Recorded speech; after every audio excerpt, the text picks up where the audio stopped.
Welcome to Spring Yard Zone, which is kind of a return to the speed roots of the game, which started with Green Hill Zone. And we're introduced to Red Springs, which send you careening. If you go to the left here, you have some goodies, including speed shoes, which increase your general speed. There's a little exploit you can do here. If you miss that bumper and use your momentum to go all the way up and to the right, you can actually skip that whole entire pillar. Unfortunately, I wasn't able to show this. I might do like a bonus video showing it. But otherwise, Spring Yard's kind of weird because there's aspects like this which are really super slow, kind of like Marble Zone. And then you have zones, like, not zones, but areas that are kind of like Green Hill in that they're focused more on speed. Also, we're introduced to more uses of switches here, like for elevators. Spring Yard also introduces a concept that would be pretty prevalent in a lot of Sonic games that have multiple routes, say, you know, the classics, Colors, Generations, Somewhat Unleashed, where keeping to the high ground is usually the faster way to go, and keeping low is usually the more dangerous route. We'll see this more in Sonic 2. Sonic 3 and Knuckles is kind of bit more mixed than that, and then CD is based more on exploration, so they want you to go all over the place anyways. There are a lot of enemies here who can only be rolled into, or there's a lot of enemies here in general who can't be destroyed, like these spike balls. You can use your momentum in a roll to go all the way around the half pipes, but timing that's a little tricky. It's trickier than it looks. And you don't want to be losing your rings. Also, hit the switch to the right next to that yellow spring there. Do not go up here because it's a waste of time. Also, ooh, holy crap. That was a close one. I was sweating when that happened. It's just like, jitter. But yeah, Spring Yard's kind of a weird in-between. It's fast when it wants to be, but it's also really slow when it wants to be. It's okay. I like it overall, but I can see why people wouldn't. Now, the fourth special stage is, I think, one of the more labyrinthine ones, because, like, there's a couple portions where it's just like, oh yeah, go that way, and you get totally screwed by exits. So yeah, follow the path I'm going. I kind of had to fumble around a bit, remembering where to go. Also, for some reason I got stuck there. I don't know why. Now there's more goals there. And bumpers once again, just being stupid. Fall in here and you're pretty much set though, because there's little to no way to actually get knocked out. These red platforms will actually keep you in pretty well, and the Chaos Emerald's not that heavily guarded. Oh wait, that was the fifth one. Oops. I'm losing track of myself. Yeah, we're already at 5 Chaos Emeralds. The sixth one is actually fairly easy, but we'll get to that when we get to it. Spring Yard Act 2 gives us a spring right off the bat with a bumper stopping us, so I don't get it. But yeah, as you saw, there was a little tunnel down there. That's a very dangerous route. There's spike traps, there's rolling kind of like spike bars. You know how there's fire bars in Mario? Like rotating fire sticks? Yeah, Sonic has those too, but they're just spikes. Also, I'm showing off what not to do here because, yeah, don't get hit 10 million times. Pretty much at this point I was just saying F it because we got hit 4 times in a row.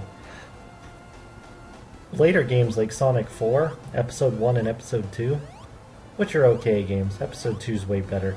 But, those games would actually punish you. The more you got hit, the further your rings would fly away. It's actually kind of annoying. But I can see it's kind of like a balance measure, so you don't always get your rings back. Eventually they bounce so far that you can't even reclaim them ever. Also, don't expect to get that smooth of a roll down there, Because there's a lot of springs and bumpers. Out to make your life hell, even.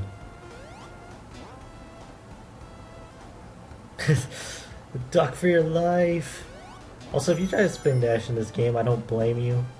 Because like many people, I've been, you know, conditioned to expect a spin dash at this point, to the point where even when I'm playing Sonic 1, it's just like, Also, these hedgehog enemies are really irritating. If you don't move during more inclined areas, they'll just attack you out of the blue. You need to keep moving so you don't actually see them. And luckily we managed to get 50 rings for this. So, Special Stage 6, one of the actually more straightforward special stages. You'd think that'd be harder. Well, but basically it's a singular room like the third one, except you're a lot closer and there's a lot more to help you stay around it. I don't get it either. Unless they're just like, oh wow, okay, they got 50 rings 6 times, we should reward them. I guess it's nice. Although I'm making it look incredibly hard right now. But yeah, once you lock in, you're pretty much set. Huzzah! We don't have to get any more Chaos Emeralds. Golden rings will not appear at the end of a stage. In Sonic 3 and Sonic and Knuckles, or Sonic 3 and Knuckles, blah. After you got all the Chaos Emeralds, or all the Super Chaos Emeralds, Golden Rings would start giving you 50 rings. But since that's mid-stage, it makes sense. It's kind of an easier way to get Supersonic or Hypersonic going.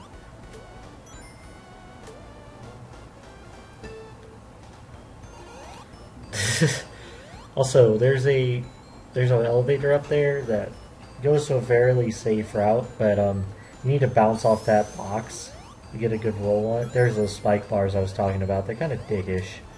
They move really fast, and they're kind of hidden half the time. And we have these slow-moving platforms. Sonic Colors 2-player mode made a lot of its co-op stages after Sonic 1 stages. I remember them basing quite a few off Spring Yard in particular, because I remember those platform formations quite vividly.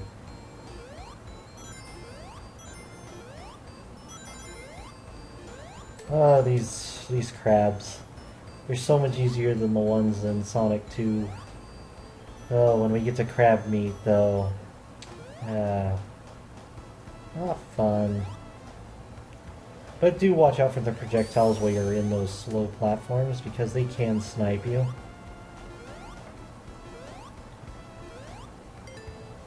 The boss of this section is also really easy. Also, you hold to the right there and you get some invincibility and speed shoes, which basically makes you a speeding bullet. Just basically run, run, run. Unfortunately, the game decides to punish you for going really fast by putting you in a slow-moving section.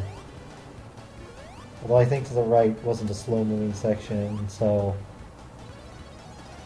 I might have punished myself, and why did I jump there? Not nearly enough momentum for that. Crazy past me, crazy. Get some good bounce combos going. Also, while there's not... Oof. Yeah, don't jump too far ahead. I said don't jump too far ahead.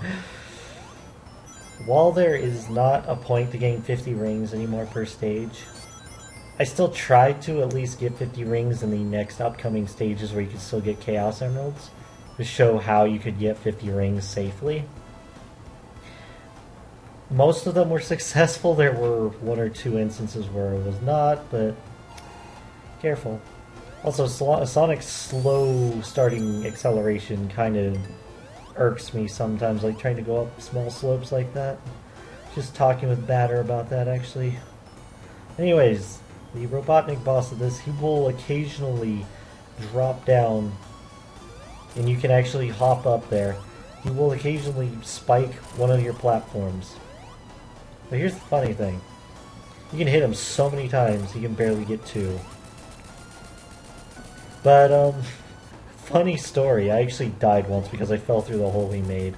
Anyways, that was Spring Yard Zone. I hope you enjoy and stick with us through Labyrinth Zone. Ooh. Till then, Jedi Supersonic signing out.